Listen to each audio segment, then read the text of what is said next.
Allons-y.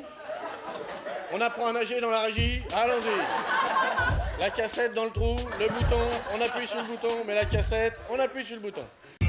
Retracer l'histoire des parodies télé, c'est un peu comme passer une journée à zapper devant son petit écran. Les humoristes se sont emparés de tous les styles d'émission, un seul impératif, qu'elle soit une institution pour les téléspectateurs. Pour parodier une émission, il faut qu'elle soit dans le cœur des gens, il faut qu'ils aient les codes. Donc à partir du moment où vous êtes parodié, ça veut dire que vous existez, qu'elle existe dans le grand public. Donc c'est plutôt une bonne nouvelle, quoi. Tu aimes les chansons de Madame Mouskouri? Non. Ah bon? Est-ce que tu aimes bien les chanteurs morts? Oui. Qui tu aimes comme chanteur mort? Hervé Villard. Il n'est pas mort, Hervé Villard. Il est mort. Ces 40 dernières années, les humoristes ont donc parodié les grands rendez-vous de variété.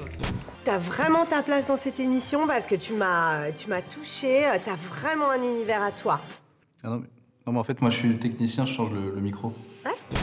Les sacro-saints JT de 20h.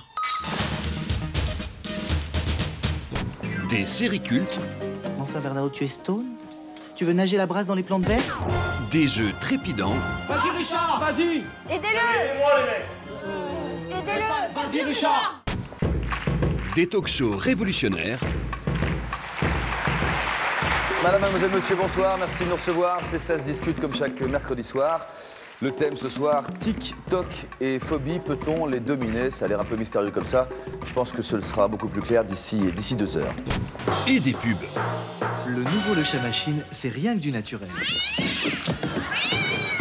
Parce qu'ils reflètent la société qui les regarde, les programmes télé sont une mine d'or pour les humoristes. La bonne parodie, c'est quand ça met en perspective la naserie de ce qu'on regarde au premier degré. On parodie que ce qui est sérieux en disant mais sincèrement, soit ils nous prennent pour des cons, soit ils ne se rendent pas compte, mais on va se foutre d'eux. Est-ce que ça vous arrive de monter ici pour non seulement pour contempler 5 siècles d'histoire, mais pour contempler tout le travail qui reste à accomplir? Ou est-ce qu'au contraire, ça motive? Les caméras de Sagave ont pénétré la somptueuse propriété de la famille Bourbon-la Crémaillère. Domaine de maître qui excite encore tant les convoitises d'un peuple qui ne peut pas comprendre que la monarchie a besoin... En se plongeant dans les sketchs des rois de la parodie, on peut lire une certaine histoire de la télévision et ses évolutions. Je vais commencer par vous dire une chose qui va peut-être vous paraître très surprenante. Vous ne savez pas cuire des pommes de terre. J'aime faire les décomptes. Il vous reste 30 secondes. Vous avez la pression. Et là, si je vous souffle dans l'oreille...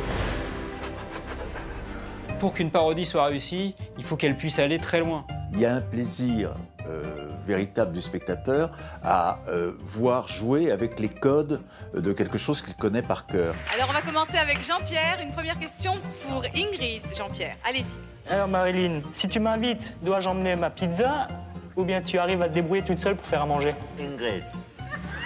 Ingrid, est-ce que tu baises? Voilà. Une parodie, lorsqu'elle est bien faite, elle peut faire changer indiscutablement la réflexion d'une société et donc changer l'époque.